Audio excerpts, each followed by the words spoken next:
one of the things that happens to adults is that they forget what it's like to be new. They forget what it's like to not understand the world. They forget what it's like to not know the rules. They forget what it's like to not have all your meanings set and all your beliefs locked in. They forget what it's like to not understand sarcasm. They forget what it's like to not understand irony. They just don't understand that children are directly linear and that they have a limited experience of life so far. So here's an example of where it goes wrong.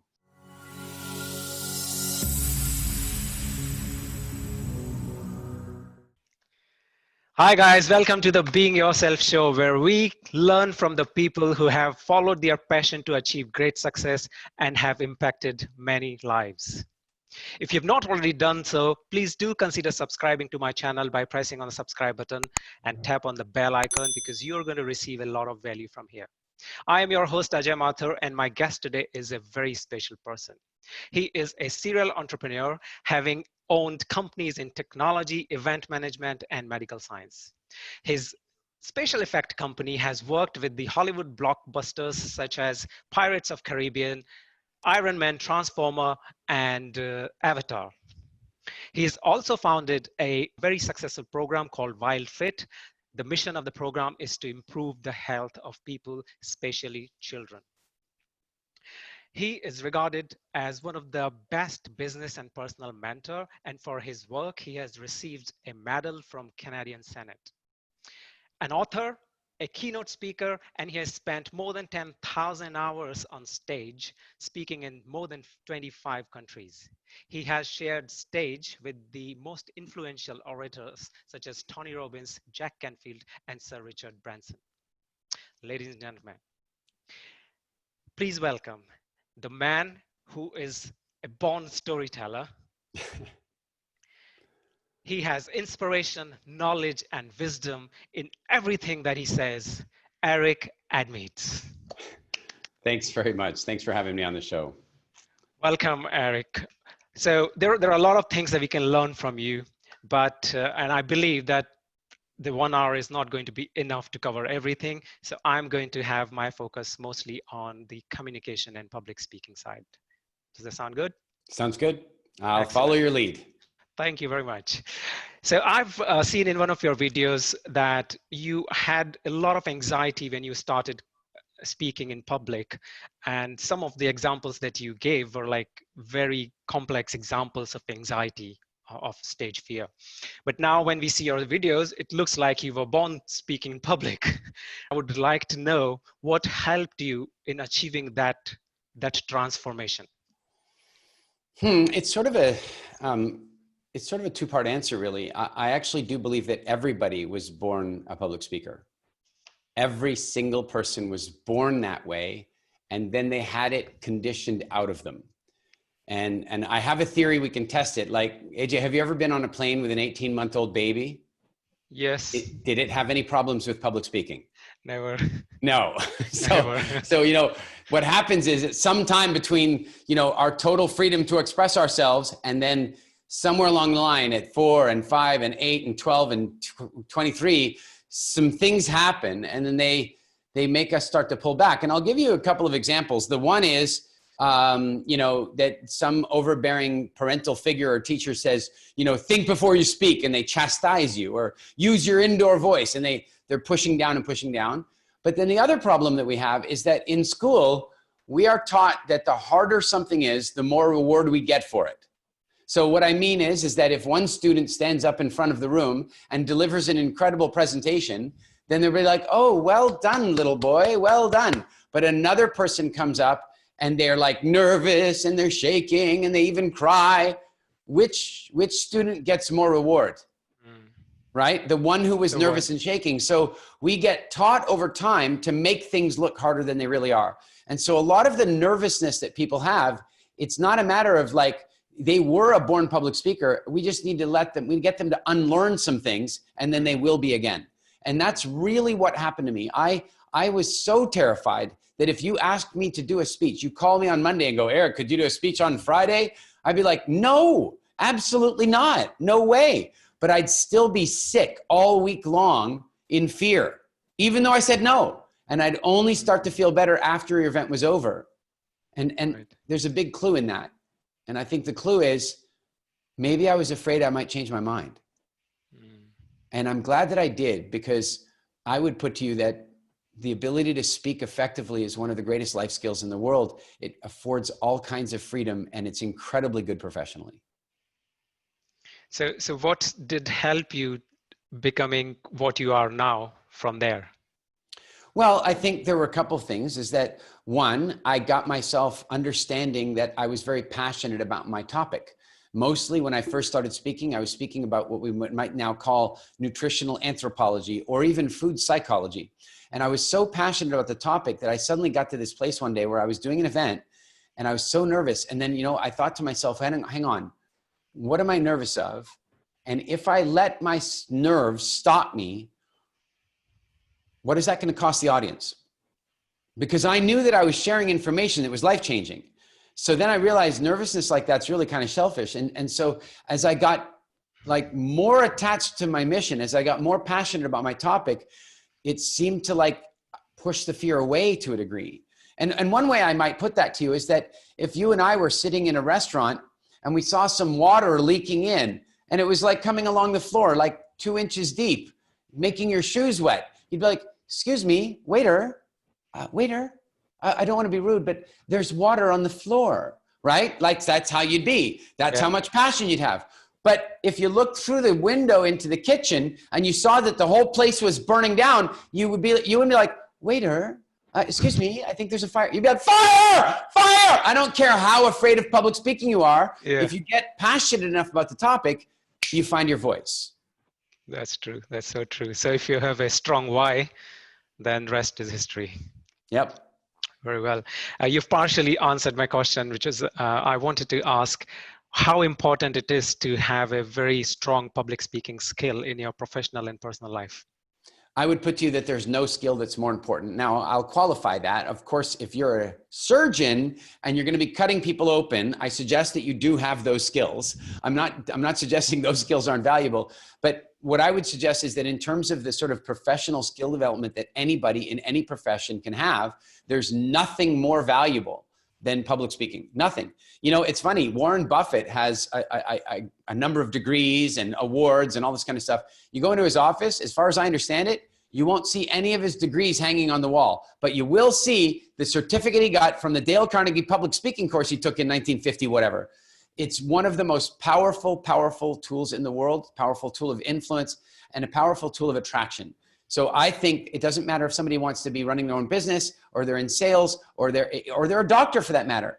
The person who is comfortable, confident, and effective at communication has a level of freedom and influence beyond what anybody else has. Exactly.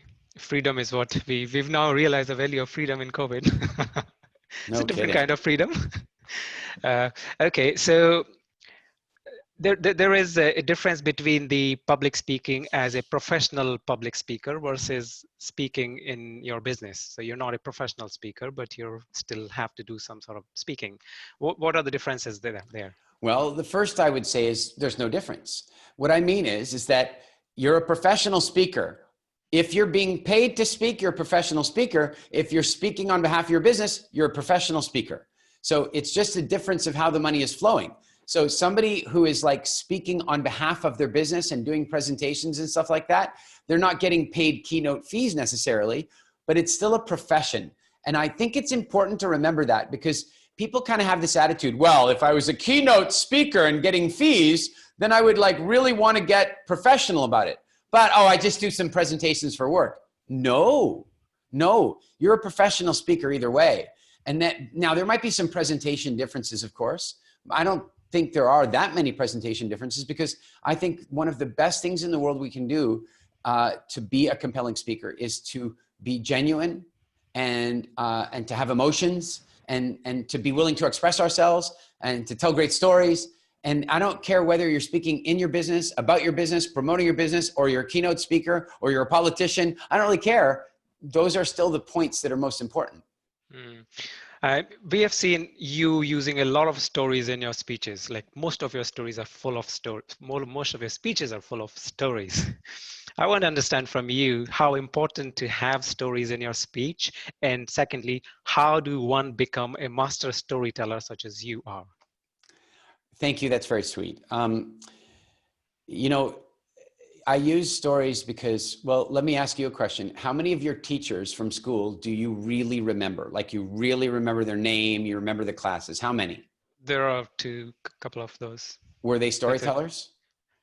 I remember them because of some stories they told. That's right. That's it. There's the answer. Yeah. That is the issue. My grade 3 teacher, Mr. Koczynski, was such a good storyteller that I'll never forget. There was this day where he would always sit in his chair with his feet up on the desk. And it's like not really teacher, you wouldn't think a teacher's going to do that. So we students came in one day and we're like, well, fine, we'll do the same thing. And we sat and put our feet up on the desk. And he came in and he saw us all and he's like, he knew why we were doing it. And then he's like, all right, let me tell you a story. When I was 16 years old, I got my driver's license and I invited this girl on a date, and we went out on this incredible date, and it was just the most fabulous date ever. And I was so high, and I took her home, I dropped her off, and then I got in the car and I was driving back, and I was so blissed out by the experience that I guess I just I was going too fast and I started going around this corner, but then the car started to slide. And then all of a sudden I saw this road sign coming at me, and then it just disappeared. And then there was a couple small trees coming at me and they just disappeared. And then there was a really big tree, and then the world disappeared. And I woke up on the ground and I was lying there, and my leg was broken in the mid thigh and the bone was sticking out. And I'm lying there and they rushed me off to the hospital. And when they put the pin in my leg, they didn't adjust for my growth very well. And so I've got this pin that holds my leg together. And when I sit for too long, it really hurts. And that's why I put my legs up on the desk. So I know I'm not setting a good example, but unless any of you have a pin in your leg, put your damn feet down. Now think about this. AJ, I was in grade 3. What does that mean in Canadian terms? It means I was 8 years old, and I still remember the story that well.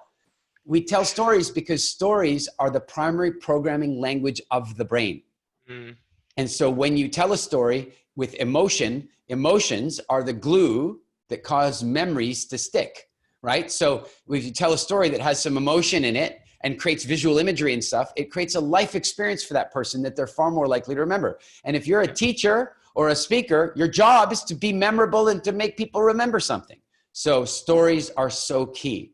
And to your second part of your question, how do you tell them? Well, you tell them like you would at the dining room table with your friends, maybe after a glass of wine. You just let go. You're like, oh my God, I couldn't believe it. We were doing that. But here, AJ, here's what happens. Somebody's sitting there with some good friends, right? They're sitting there with some good friends. Let me tell you about this incredible ski trip we went on. It was amazing. All the snow came down. And then a person sits at the table that's not one of their friends. And they're like, yeah, and then it was snowing quite a lot. And there was quite a lot of snow. And then another stranger sits down at a table. And then we were skiing for the weekend. You see what's happening? You see, what's happening is that they're using something we call their behavioral governor. They're starting to alter their behavior for the expectation of the strangers that's at the table. And that's what speakers very often do when they go out and stand in front of an audience. They're like, well, there's a whole audience there. I don't know all of their rules. So what I'll do is pay attention to all the rules at once.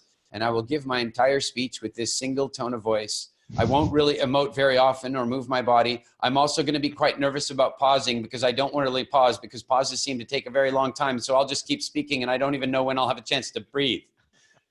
We've seen it.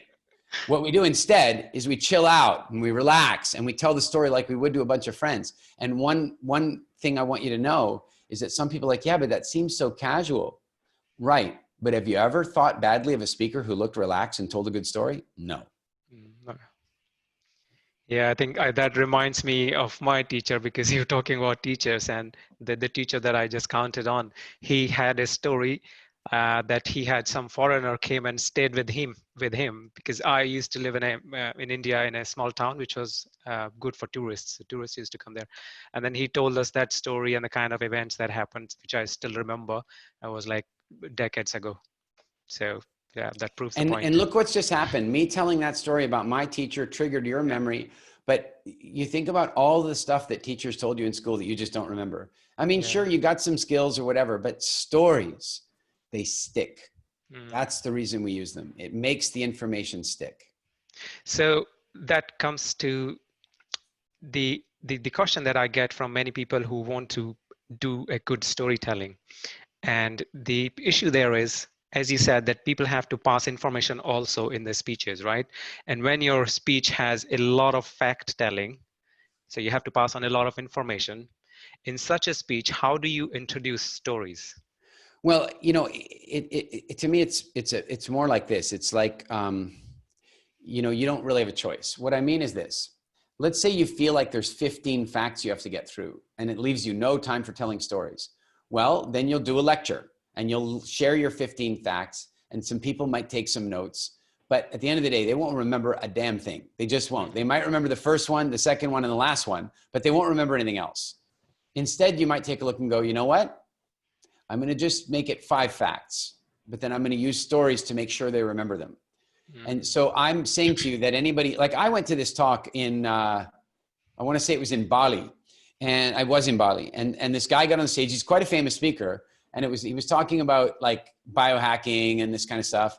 And he got on the stage and he had 26 ways to improve your energy and get healthier. And he had 26 slides, and slide went up and he read it off. Slide 2, slide 3, slide 4, slide 5, slide 5. No. Nobody remembers a damn thing. People are looking at their phone. They're looking at Instagram. They're looking at Facebook. They're not listening to him because there's no emotional engagement and their brains are getting tired. And so he would be better off to pick the first 3 and then really lock it in. Like one of the things you can do to really boost your existence, to boost your life, boost your blood circulation is do ice baths. I got to tell you, the first time I did an ice bath, oh my God, because you see, for me, it wasn't a choice. I was in a canoe. And I was on a lake that only had ice on it just a few weeks before, and the canoe dumped over. That was my first ice bath. Let me tell you, your heart feels like it stops. You can't breathe. It's so, but you know what's amazing? When you get out and you feel the blood rushing back out, you start realizing the boost it's giving your circulation. So I recommend ice baths. You're going to remember that.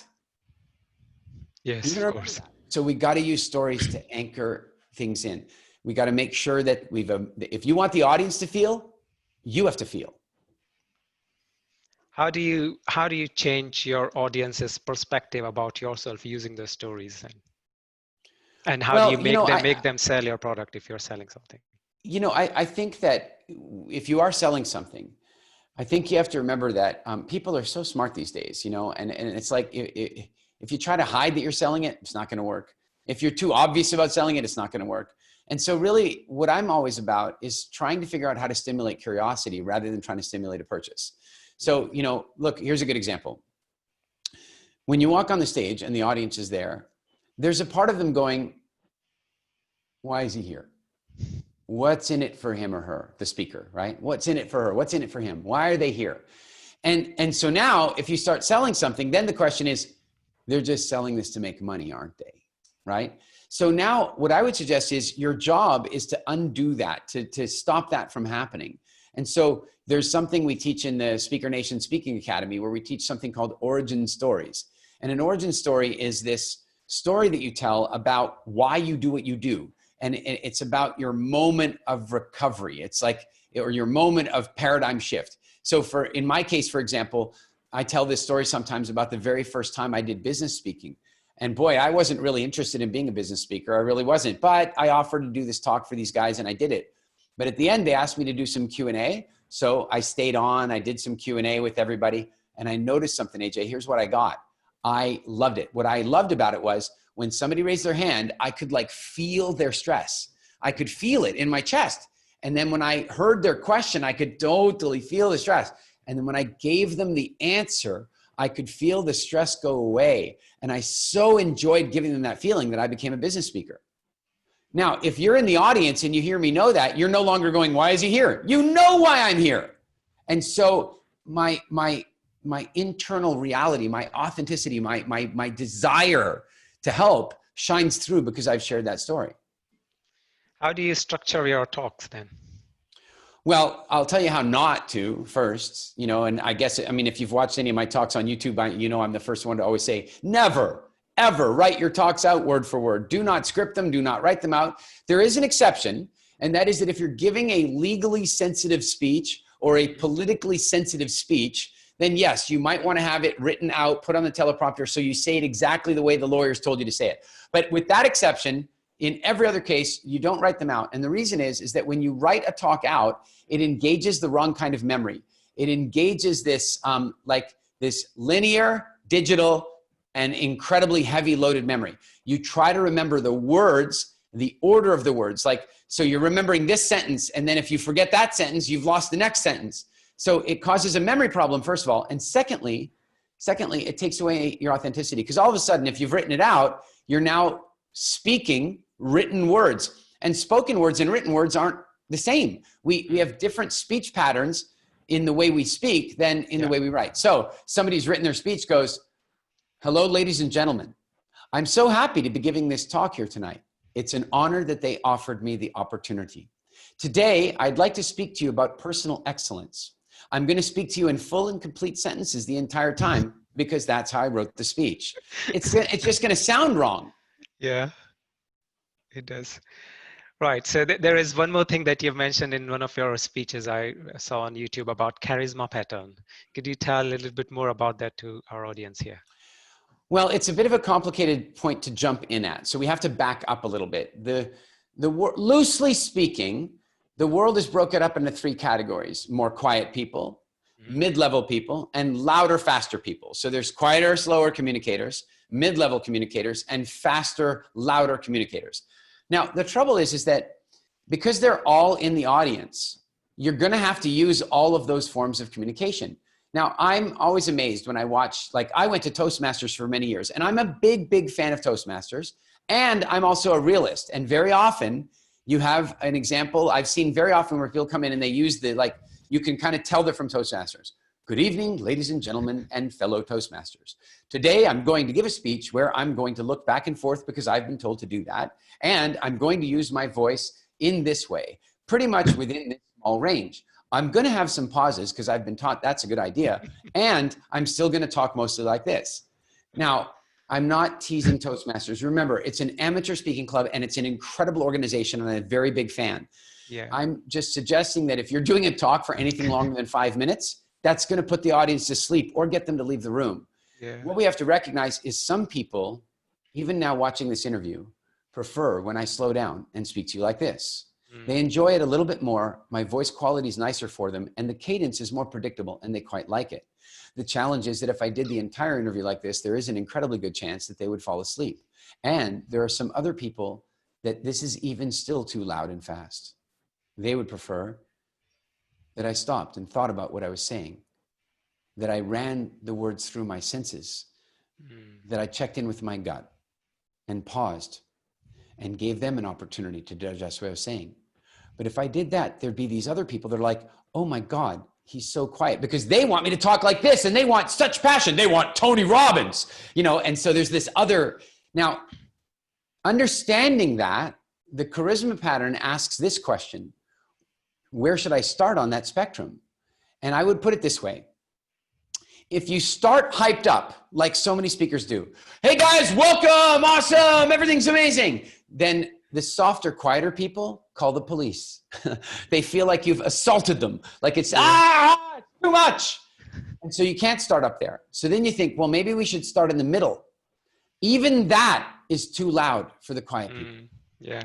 So instead, if you connect softly for a moment, then you get those people and you don't lose the other people because while they're not interested, they're not assaulted.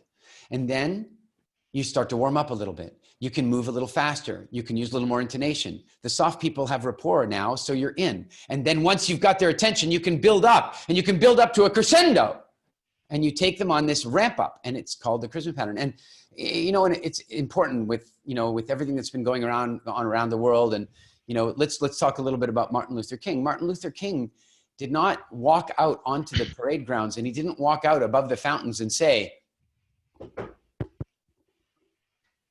"I have a dream!"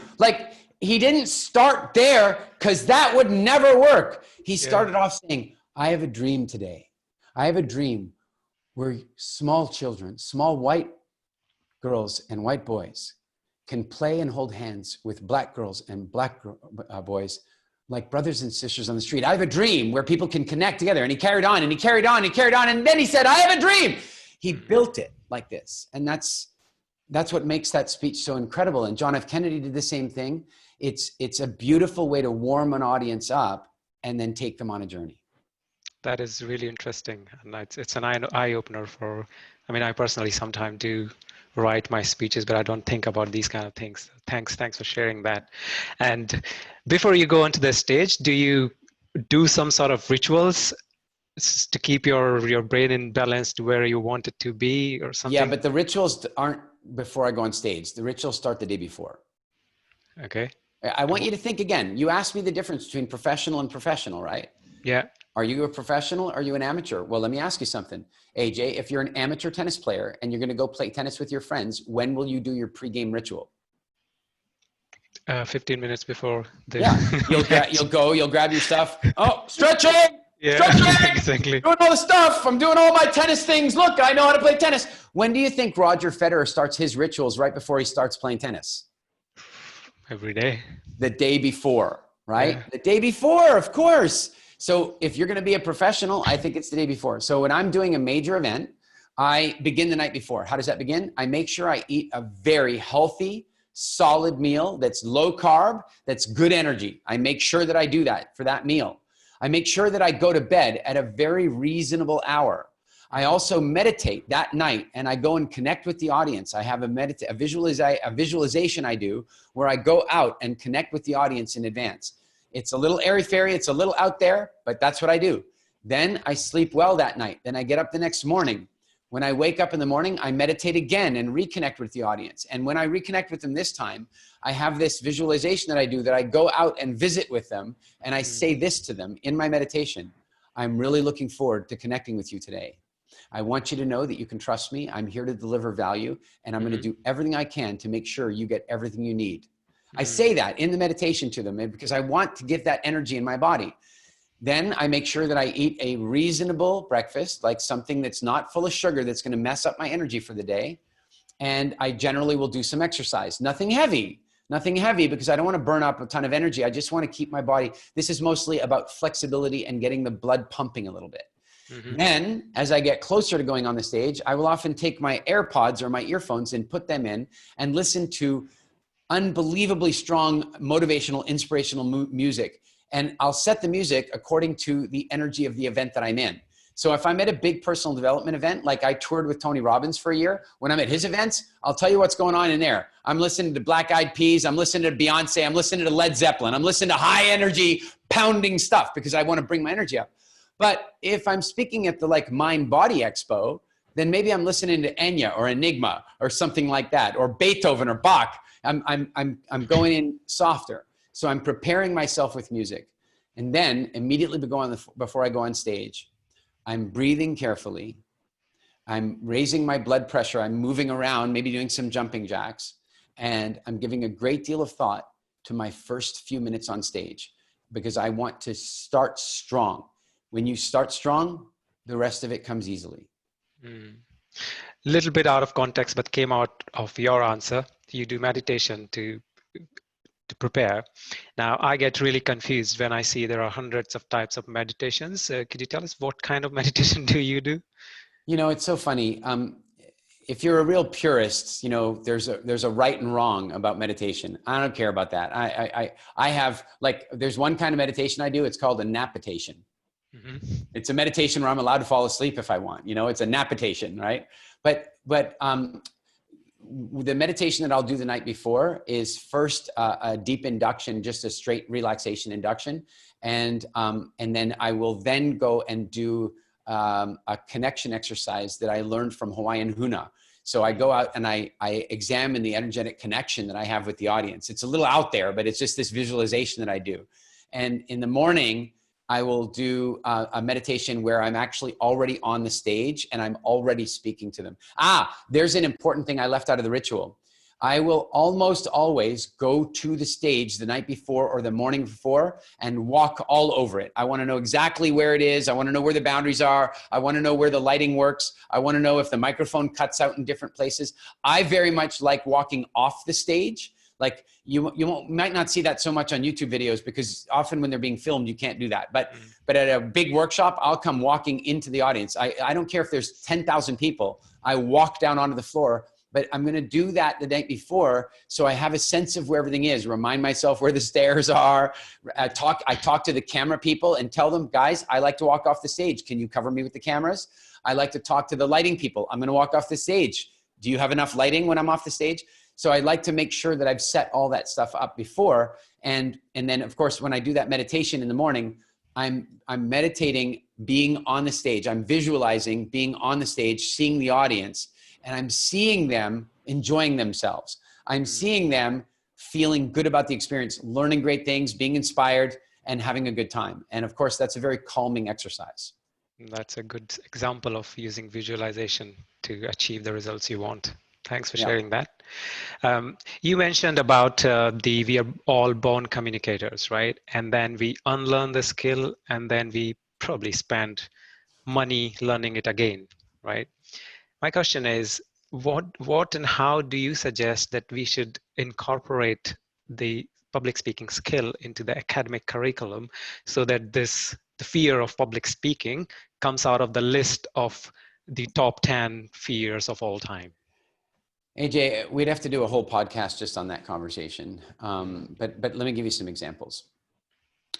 One of the things that happens to adults is that they forget what it's like to be new. They forget what it's like to not understand the world. They forget what it's like to not know the rules. They forget what it's like to not have all your meanings set and all your beliefs locked in. They forget what it's like to not understand sarcasm. They forget what it's like to not understand irony. They just don't understand that children are directly linear and that they have a limited experience of life so far. So here's an example of where it goes wrong. If there's a student in the class that's not really paying attention, they're daydreaming or doodling or something like that, then the teacher wants to teach that child a very adult lesson, a very, very mature lesson. And that lesson is pay attention to my class, right? So how does the teacher do that? Well, the teacher asks questions. Hey, who understands the answer to this? Who understands the answer to that? But of course, the kid who's not paying attention doesn't raise their hand because they weren't paying attention and they don't know. But then the teacher still calls on that child. And the child's like, oh my God, I don't even know. Stand up, tell us the answer. In that moment, the child is feeling an unbelievable amount of fear and terror. And by the way, they're in front of the most terrible audience in the world because children, I mean, not my children, not your children, but children, like they're evil. And so the kid's going to stand up and stammer and stutter, doesn't know the answer. The other kids are making fun of them. And now this child has a belief that public speaking is terrifying, when really what's terrifying is not paying attention in class and having an unconscious teacher try to teach you a lesson that you couldn't possibly understand because you're 8. So one of the things that we have to do is we need to start teaching children, or we need to start teaching teachers psychology so that they understand that children are making deductions about the world at every single exchange they're having. And so it's not just about what when you think about what you want them to learn, you have to think more holistically about what you want to learn. Here's another example. Like I mentioned earlier, 2 children getting ready to present their project. The first child gets up, scared, terrified. I'm here to do the project. I worked really hard on it all week and here it is. And maybe they're crying and all that kind of stuff. And they're finished. And everybody's like, and then the teacher comes and goes, oh, AJ, you were so good. That was so amazing. You're so brave. Oh my gosh, AJ, I'm so proud of you. Then the other kid gets up, Sanjay, he gets up and it's like, he gets up and he's like, yep, I did my work over the weekend. I made this project happen. I got this over there and I did this and I did that. And that's why it works really well. And I locked it down and I made it happen. And the teacher goes, Sanjay, well done. What did everybody just learn? Everybody just learned that if you make it look easy, you don't get the reward. If you make it look hard, you get the reward. And so people start acting nervous and they're not. But then pretty soon they forget that it's an act and they're actually nervous. AJ, what are they nervous of exactly? Like when people are polled about this, it turns out that in America, like death is the third biggest fear of Americans, and public speaking is number 2. What are they actually afraid of? Absolutely nothing. And here's one more distinction I offer you about this. Excitement and nervousness are effectively the same emotion. They're effectively the same thing. The difference is this: excitement plus a negative expectation is called nervousness. Nervousness plus a positive expectation is called excitement. And so what that means is that when somebody's a bit nervous before going on stage, one of the things they can do immediately is just force themselves to see it going well, instead of allowing their subconscious to frighten them all the time. And then they can slowly start to overcome it. That was really deep. Thank you. Thank you for that. You're welcome. What are the other skills in addition to public speaking, which you think that are not taught in the curriculum that everybody should possess? Cooperation, or as Keith Ferrazzi would call it, co-elevation. Again, the way it works mostly in schools is, look. The school system was designed for a different time. It was designed preparing people for the industrial age. Show up for your shift, whistle goes, move to the next shift, lunch break, whistle goes. The whole thing was designed for training people for shift work, right? It wasn't, and it was designed for babysitting our children. It wasn't designed for the optimal education experience. And so one of the challenges that came out with that is that we're basically taught as kids that collaboration is called cheating. If you go get help on your project, you cheated. And then even when we give kids a project to do together, even when we do that, they jockey for attention. It's like, well, I did more, because they've been taught this individualized thing. Now, I think there's some strength in competition, and there's some strength in individualized sense of identity, but we also need to learn that people really get far by collaborating. There's an old African proverb: if you want to go somewhere fast, go alone, but if you want to go far, go together. And if we look now around the world of entrepreneurship, what do you see? A bunch of people who are determined to do the hard stuff, and they're determined to do it alone. Because here's the other thing we learned in school: focus on the stuff you're not good at.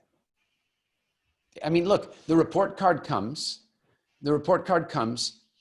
At least I can't speak for what the schools are like in India. I actually suspect they're better in India than they are, because, and I'll come back to why I think that might be true. You can tell me, but one of the problems we have in British, Canadian, or American schools is you get your report card back, and let's say you got an A+ on math, and you got a C- in English.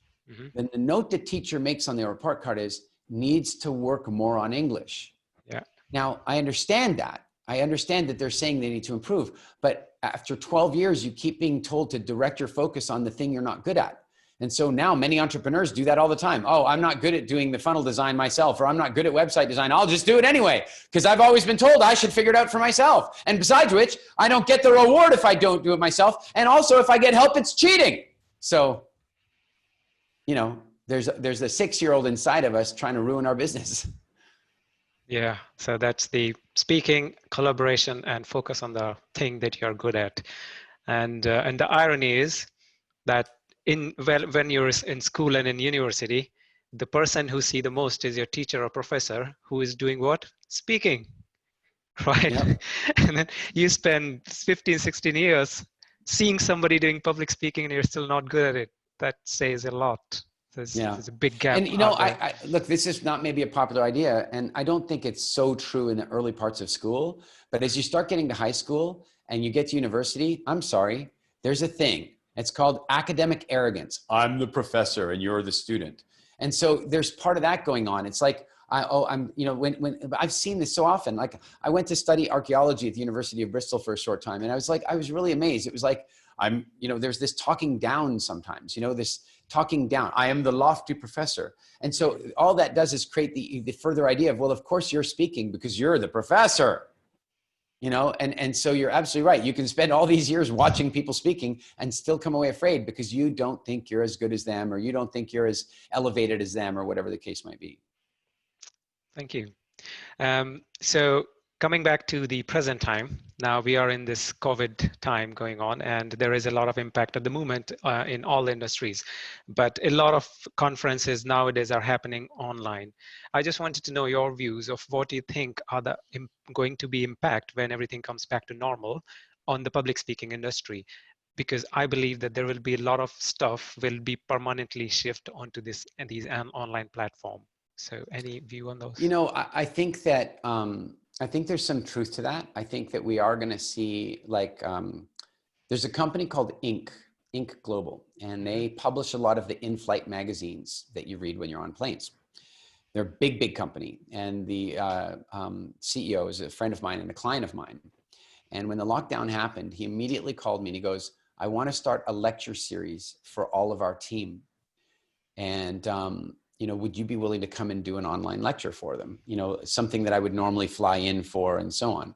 So because I've been doing live coaching and live presenting on Zoom for over 6 years now, or not, well, not Zoom on 6 years. I think we were using Google Hangouts at the beginning, but the point is I'm well practiced at it. So I agreed to do it.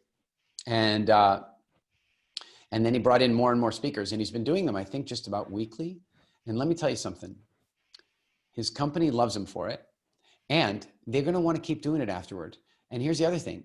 The fees that I would have to charge to do something like that compared to flying me first class to the country where you want me to, you know, Barclays wants me to come and talk to them about health transformation in their banking system. I'm often flexible about my fees when I'm speaking about health, but they still got to fly me in there. And so now all of a sudden we've cut like massive expenses, the flying, the hotels, and that kind of stuff. So I think we're going to see a lot of corporates we're going to see a lot of corporates kind of feeling that way. And then I think we're also going to see that people still want to be face-to-face, that people still want to go to seminars and retreats and that kind of stuff. And so I think that's all going to come back as well. And so my feeling is that anybody who wants to be a professional speaker under all the definitions we've talked about, anybody who wants to be a professional speaker is going to need to become good at speaking in front of an audience and speaking in the camera. And live broadcasting on the camera, because they're all three different things. I think to be a professional, you're going to have to be good at all of those things. Yeah, that is so true. And could you tell me, you also do the business programs, right, to improve the entrepreneurial skills of the people. Could you share the top 3 challenges that the entrepreneurs do face? That's question number 1. And another question is, in the current time, if somebody has been impacted by the COVID to any degree, what is your suggestion or advice to them? Well, I think the idea of the top 3 challenges is very difficult because, of course, every industry has its different things. I would say this: the number 1 challenge of any business, in my opinion, is the business owner, the entrepreneur. They are the biggest problem, and that's because of some of the things we already talked about today. They want to do everything. They want to control everything. They've got, they haven't reached that level of awareness where they recognize that they can do more by having other people do it. And a lot of people will take offense to that. Well, I can't afford to have other people and all kinds of stuff. Well, again, I would suggest that if you had a business mentor or you were reading really good business books, you were going to businessfreedom.com or eMyth or those places, you would learn strategies for overcoming those things. And I think that that's one of the biggest faults that we have in entrepreneurship, is that the entrepreneurs are working constantly on inside the business. And there's 2 other things they should be doing. Working inside the business is something you should only be doing in the beginning, just while you're starting it. Then after that, as the entrepreneur, you should be always working on the business, not in it. And then if you really want to go far, you have to spend a lot of time working on yourself, because you're going to need to continue to increase your skills and increase your maturity. Because look, there's this idea in business. Let's say you own a company and you hire a manager. That manager might help you get from the 300,000 US level to the million level. But if they got you to the 300,000 level and the million level, they can't get you to the 3 million level because it's not who they are. Then you hire the next person who gets you to the 3 million level, and they almost get you to the 5 million level, but then you need somebody who can take you to the next level. Well, as an entrepreneur, I don't think you want to get replaced every cycle. So you're going to have to really work on your personal development to make sure that you can continue to be the owner of a company that goes from 1 to 3 to 5 to 10 to 20, 50, 100, and so on, depending on how big your goals are. I think that another major mistake that people in entrepreneurship make is not understanding the power of being able to speak.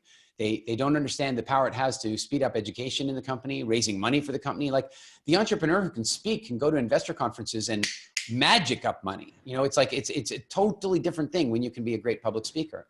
So I think that really working on those skills is crucial in entrepreneurship. And then I think that I'm going to offer you this third one, and it's again going to be a little maybe different than people might expect, but they don't take enough time off. And you know, when I started my first company in England, we were a data capture company, wireless networking, that kind of stuff. And every single year that I had that company, I took 12 to 14 weeks of vacation a year. Put that in perspective, with the average American employee only gets 2 weeks a year. The average British employee gets 4 weeks a year, and the average Scandinavian gets 5 weeks a year. I was taking 12 to 14 weeks every year. And my friends are like, how the hell are you doing that? And by the way, AJ, when I go on vacation, I'm not on vacation and checking my email. I am horseback riding in the Okavango Delta, climbing Kilimanjaro, scaling across some desert somewhere. Like, I am gone. But you know what's really crazy? When you do that, there are two addictions you break. One, you break your own addiction to your business. Because a lot of our attachment to our business is like addiction. It's not rational. It's like, I need to be there. I need to be there. I need to be there. And the other addiction that you break is the business's addiction to you, because people are forced to make decisions. And you know, there's the old cliche, like in order for people to get experience, they're going to have to make some mistakes. It's just the way it is, you know, like, you know, experience comes from, well, good judgment comes from experience. Experience comes from bad judgment. Let's put it that way, right? And so if you're there all the time, there's a temptation for you to get involved in all the decision making. So now what you have to do is say, I'm going to be away. And guess what? Mistakes are going to get made. And you need to have rules for how big those mistakes can be. But over time, the company gets used to you not being there. And then you are on the way to developing business freedom. Doesn't that contradict with the success stories that we hear about Steve Jobs and Elon Musk, for example, that they don't take off at all? I just don't agree with them. Sorry. I don't agree that you like, look, let me say it differently. They are, according to some measures, significantly more successful than me. No question about it. So you can listen to them, but let's take a look at the quality of life. That's my concern. Like what was Steve's quality of life like? I don't really know. And what I would say is this: I am all for working that hard on something that I'm super passionate about, because the truth is, like in my business life today, most of my work is, I would be doing it for free anyway. Wildfit, I started Wildfit as a hobby. It was a hobby. I didn't know it was a business. I just wanted to help people. No kidding. The first 8 people, I helped them for free. The next 8 people, I helped them for free. I didn't.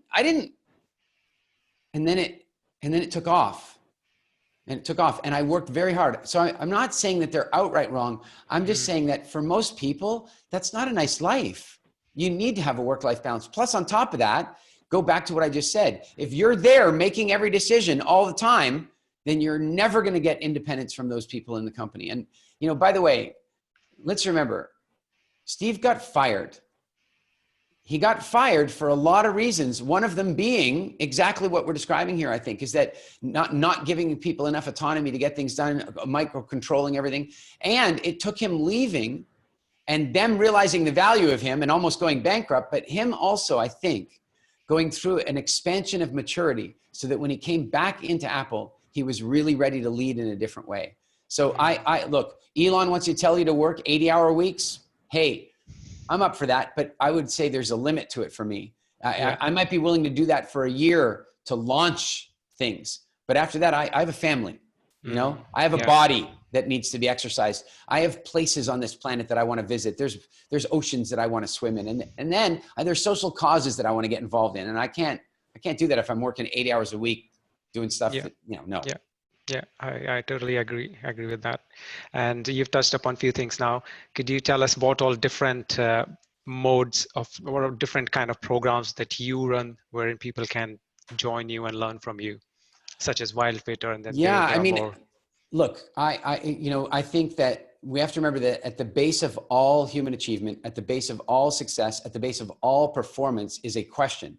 And that question is about your health. Your mental health, your physical health. And all of that starts with hydration, nutrition, movement, sunlight, rest. I mean, those things are absolutely crucial. And so anybody who's thinking, wow, I'm tired of being tired in the afternoons or waking up feeling yucky or getting the flu all the time, then definitely go and check out Wildfit. Please give us your faith and your trust. We will transform your relationship with food. It is not a diet. We're not going to make you do a bunch of exercise. We're going to help you to see food differently so that you truly change your ways, not with willpower, but because you want to.